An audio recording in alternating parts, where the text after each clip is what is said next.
So I have a very interesting video today on the most common mineral deficiency in the world. But before I dive in, I just wanted to say thank you for subscribing. Just today, I counted up the total number of subscribers on all languages because now my YouTube channel is translated into Arabic, Russian, Taiwanese, and many other languages. The total number of subscriptions is over 18 million subscribers. 18 million. I'm blown away. So thank you for subscribing. All right, now that that's out of the way, what is the most common mineral deficiency on the planet? Well, the answer is iron deficiency. And this is a very interesting topic because it's very common. It's a bit confusing, and I'm going to try to simplify it. And it's extremely easy to fix. Let me run down first the symptoms if you're deficient in iron. So number one, you can have hair loss or hair thinning. You can get arrhythmias. Your heart goes out of rhythm. That could be an iron deficiency. You become fatigued, weakened. You can get dark circles underneath your eyes. Restless leg syndrome. Okay. I used to have that. Difficulty sleeping. In fact, the arrhythmias could keep you up as well. You're on the cold side. Your tolerance for cold is very low. Your nails can become split very easily. Your concentration is terrible. You can't focus. And you may experience fibromyalgia or achiness in muscles or joints. These set of symptoms can also mimic other problems like hypothyroidism, a B12 deficiency, a vitamin D deficiency, low testosterone, and even sleep apnea. Now, one of the challenges that people run into when they're trying to evaluate if they have an iron deficiency is they go to the doctor, and sometimes their values, their numbers are normal. It shows normal iron, it shows normal hemoglobin, and the doctor might say, well, you're fine. It could be something else, but it's definitely not an iron deficiency, when it could be. So the thing you need to know about iron deficiency is there's another condition called non-anemic iron deficiency. So that could be like a pre-anemia type state.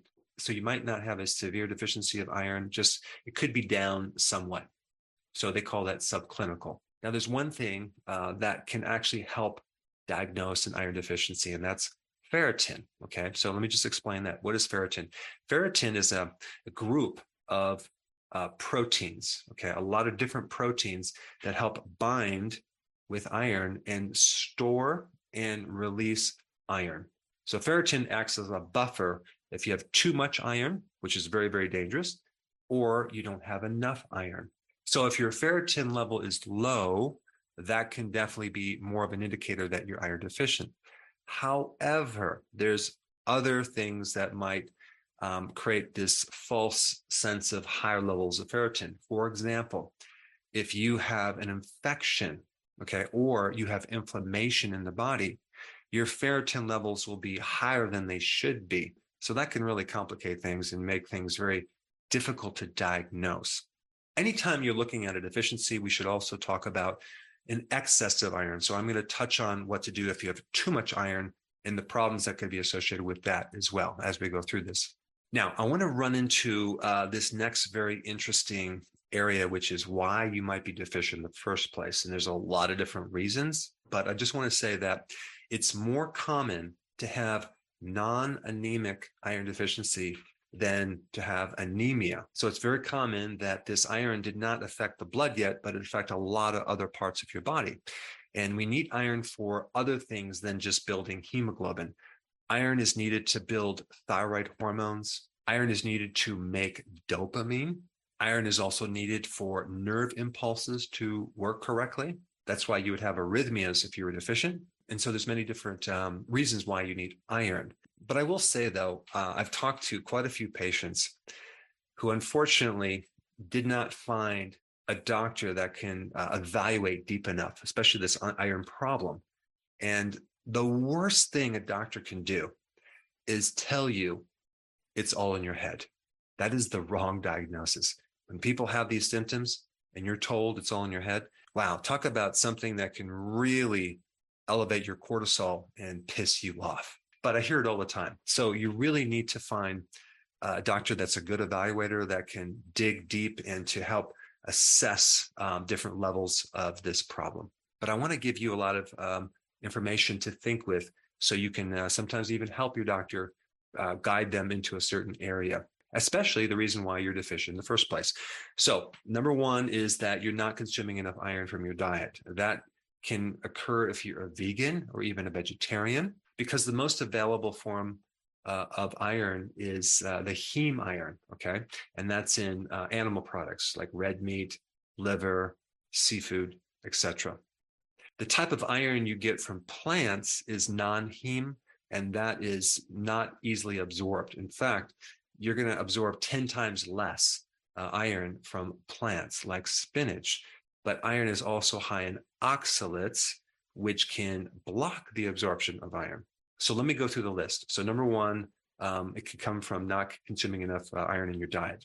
Okay. Number two, having inflammation in the body. Inflammation in any part of your digestive system, whether it's in the stomach as gastritis or in the intestines. Okay. Because if there's inflammation in those parts, your ability to absorb iron goes down significantly. All right. The next one would be stress. The more stress you have, the more trauma that you have, surgeries, for example, which is a trauma, all these things can inhibit your ability to absorb iron. Also, a loss of blood, whether you're bleeding or you donate blood or you have an ulcer, or let's say, for example, you have, I don't know, some type of polyp in your colon that you're bleeding from and you're experiencing a loss of blood. Another common cause of low iron in your blood, especially if you're aging, is low stomach acids. Okay, if you don't have enough acid in your stomach, you're not going to absorb iron and other minerals, which is very, very common. It's called either hypochlorhydria or achlorhydria. And the way that you would know that you have low stomach acid is you have indigestion, gas, or even GERD, heartburn, or acid reflux, or even menstruation. Another reason why you might be deficient in iron is you had a gastric bypass surgery. Okay, that can cause a deficiency because you're having less digestive organs to absorb iron. Also, athletes or people who exercise a lot can be deficient in iron because some of the iron that you have is stored in the muscle, and as you use your muscle, you use up the iron, and that could be one reason as well. All right, next one is antacids. Any medication that suppresses acids could cause an iron deficiency because we need that hydrochloric acid in the stomach to be able to absorb iron. Fibroids, okay, if you have fibroids, that could be another reason why you're deficient in iron. Also, having a greater need for iron, like when you're pregnant or you're breastfeeding, or even a young child in the development needs and requires more iron. Also, people with eating disorders usually have an iron deficiency. Another thing that's very, very common as far as blocking iron is phytic acid. Now, that is in all the grains, the cereals, the bread, the pasta, the cereal, crackers, biscuits, waffles. All of these grain carbohydrates have phytic acid, especially the whole grains, okay? So if you consume those foods, that could be the reason why you're deficient in iron. But phytic acid is also in legumes, beans, as well as, like I said, grains. Now, there's another compound called tannins in tea and coffee that can block iron as well. So if you're drinking tea all day long and a lot of coffee, you could be low in iron. Chocolate has certain polyphenols, which are phytonutrients that can block iron. And of course, polyphenols are also in a lot of other things like turmeric, for example. So turmeric can actually lower your iron. Now, I'm not saying not to consume coffee or tea or turmeric, okay, or even chocolate. I'm just bringing up the awareness that that could contribute to a lessening amount of iron. But if you're consuming enough iron at the same time, you're going to be fine. Red wine, okay, red wine has polyphenols and even tannins that can block the absorption of iron. All right, another thing, polymorphism. What is that? That's something wrong with your genes. There's a mutation. You can get a DNA test. I got it done. I'm going to do a video on that because it's very fascinating. It's new information that can help you find your weaknesses within your genes so you can then do things about it, you know, and there's all sorts of It's called epigenetic lifestyle things you can do with the diet or taking more of a certain nutrient. So the reason I'm bringing that up is that I tested positive for this one called MTHFR, a slightly different one, which does affect iron. So I'm bringing it up because the genetic defect affecting this gene called MTHFR, it can cause you to have less iron, as well as a B12 deficiency and a folate deficiency. And as you may or may not know, if you're low on B12, you can also be anemic as well, a different type of anemia. And folate is very, very important in building red blood cells. The point is there are genetic weaknesses that go beyond just that gene that can affect your ability to absorb iron. And if you're trying to fix this problem with working on all these other things, and you don't know that there could be a genetic weakness, then you can go round and round and round. So the solution, if you have a mutation in your genes, is just to take more and see if that doesn't handle it. And sometimes people don't just take enough, or they don't take it long enough to see the changes, because sometimes it could take months to fix a severe deficiency. All right, another factor would be taking too much calcium or magnesium. Yeah, or drinking a lot of milk.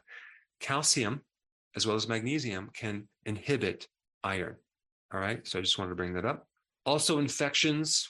When you have infection, your body will shut down the amount of iron available, because this iron is kind of a competition between the pathogens and your microbes. So your microbes know the pathogens can eat iron, and your microbes also can eat iron. So they will kind of hog the iron so the pathogen doesn't get it. And that can leave you in a situation where you have low iron. So if you even have a, let's say, a subclinical infection, whether it's Epstein-Barr virus or whatever, that could be why you're low in iron. And I already mentioned oxalates can block iron. So oxalates are high in spinach, almonds, asparagus. Okay, so I gave you a long list of all the reasons why you might be deficient in iron. And then, of course, then you would correlate that with your blood test to be able to see what's going on. And as far as correcting an iron deficiency, I know people will take supplements, and they'll take elemental iron, they'll take different forms of iron. And I'm not saying that won't work, okay? But I always recommend trying to get your iron from food first. So start consuming more red meat, liver, shellfish, okay? And also try to identify why you're deficient in the first place. If it's low stomach acid, start taking apple cider vinegar or betaine hydrochloride to help the pH. So you want to get to the root cause.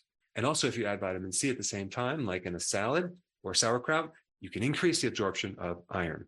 Now, one thing you could take as far as pills is take liver pills, or another product. There's actually spleen pills. You can get that dehydrated spleen extract. That seems to work really good as an iron supplement. Now, realize if you're very deficient, it could take weeks to correct this.